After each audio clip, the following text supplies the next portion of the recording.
आजकल इलेक्शन के दिन आने वाले हैं जी।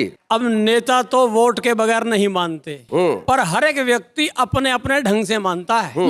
और एक हमारा पड़ोसी देश है जो हर तरह से बेईमानी करता है। मैं सोचता हूँ ये कैसे मानेगा। ठीक है, मैं एक फार्मूला दे रहा हूँ कि लोग मानते कैसे हैं। ये मेरे पूरे जीवन का अनुभव है इसमें कि पत्नी उपहार बिन, प्रियजन प्यार बिन, गुंडा दुत्कार बिन कभी नहीं मानेगा। क्या बात है, वाह वाह वाह, क्या बात है। दुर्जन गाली बिन, जीजा प्रिय साली बिन, और कविताली बिन कभी नहीं मानेगा। और जैसे नेता वोट बिन, जैसे नेता वोट बिन, अफसर नोट बिन, नालायक चोट बिन कभी नहीं मानेगा। जैसे भूखा भात बिन, यार मीठी बात बिन, बेईमान लात बिन कभी नहीं मानेगा। बेईमान लात बिन कभी नहीं मानेगा।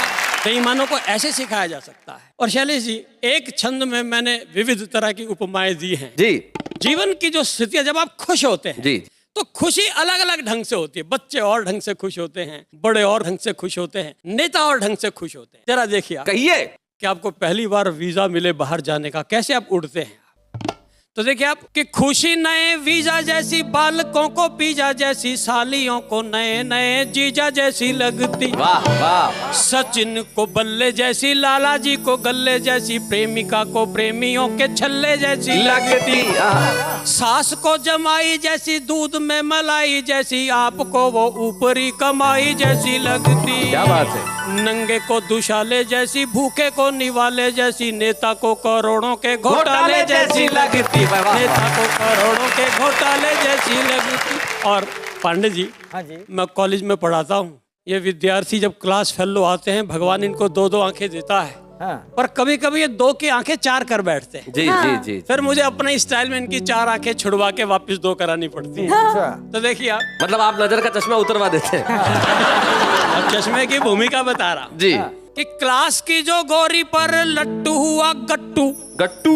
और क्लास की जो गोरी पर लट्टू हुआ गट्टू, सोचा ये है उसकी राधा, वो भी श्यामा बन जाएगा।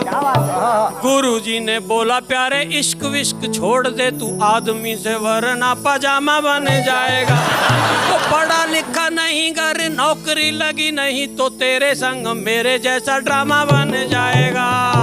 जिन चुन्नू मुन्नुओं का पापा बनना था, तुझे देख लेना उनका तू मामा बन जाएगा। देख लेना उनका तू मामा बन जाएगा। और शैलेश जी, कॉलेज में पढ़ाता हूँ, और जब परीक्षाएं आती है ना, उसका दृश्य देखकर सच कहता हूँ मेरी कविता बहुत कुछ कहने का मन करता है। कहिए। अंग्रेजी का इम्तिहान, और सुपरिंटेंडेंट के पास आया एक पहलवान। पहलवान। और सारा नकल का मसाला, मिर्च मसाला लेकर बोला गुरुजी कहो तो कर लूं। क्या नकल कर लूं? नकल कर लूं। सुपरिंटेंडेंट बोला रहा तू मुझे मरवाएगा। वो पहलवान बोला अच्छा, अगर तू नकल ना करने देगा तो के बच जाएगा। सही बात है। और ये कहने के बाद उसका एक साथी साथ नकल कराने आया। साथी। तो देखिए अब कैसे परीक्षा हो रही है। सुनाइए। नकल कराने वाले ने कहा रे पहलवान लिख रे लिख, पहले में लिख एम। पहलवान बोला एम में मात्रा छोटे ए की लगाऊं या बड्डे ए की। वो नकल कराने वाला बोला रहे हो हिंदी को नहीं, अंग्रेजी है अंग्रेजी, लिख एम ए एम एम, लिख ए। पहलवान बोला ए की स्पेलिंग बोल।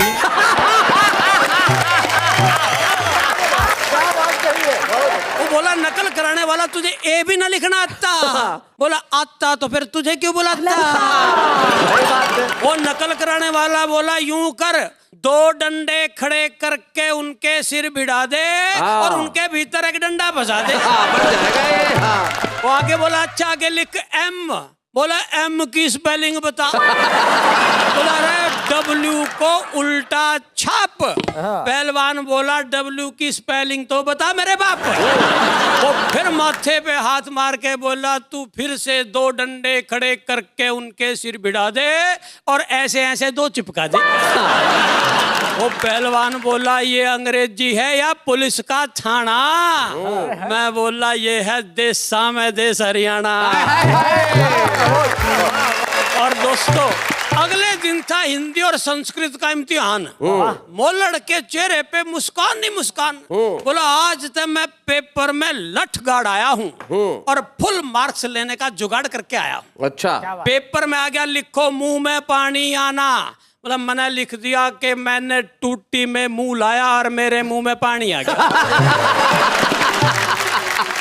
आ गया लिखो श्रीमती में मात्रा छोटे ई की लगेगी या बड़े ई की। मैंने लिख दिया ये तो श्रीमती के साइज पे डिपेंड करता है। आगे लिखा ये बताओ पजामा स्त्रीलिंग है या पुल्लिंग। बोला अगर उस बाप पहन ले तो पुल्लिंग और माँ पहन ले तो स्त्रीलिंग।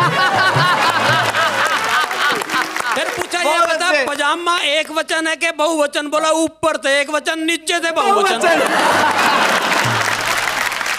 इस तरह से करके लोटम पोट और पेपर में रख के 500 का नोट मोलड़ चला गया यूनिवर्सिटी और फिट कराया गोट। क्या बात यही है। पहलवान आजकल हमारे गांव में एक स्कूल चला रहा है। क्या बात है। 24 घंटे दंड पेलता है और देश की नई पीढ़ी बना रहा है। वाह वाह वाह। और मेरा छोटा भाई जो फर्स्ट क्लास फर्स्ट आया था उसी स्कूल में ऑटो रिक्शा चला रहा आहा। है। इस तरह मेरे देश के फौजी भाइयों पूरा मुल्क सुख शांति की राह पर बढ़ा जा रहा है। कारगिल की चोटियों को तो तुम संभालना, तुम्हारे बालकों को ये पहलवान पढ़ा रहा है। वाह, तुम्हारे वाह, बालकों वाह, को वाह। पहलवान पढ़ा रहा है।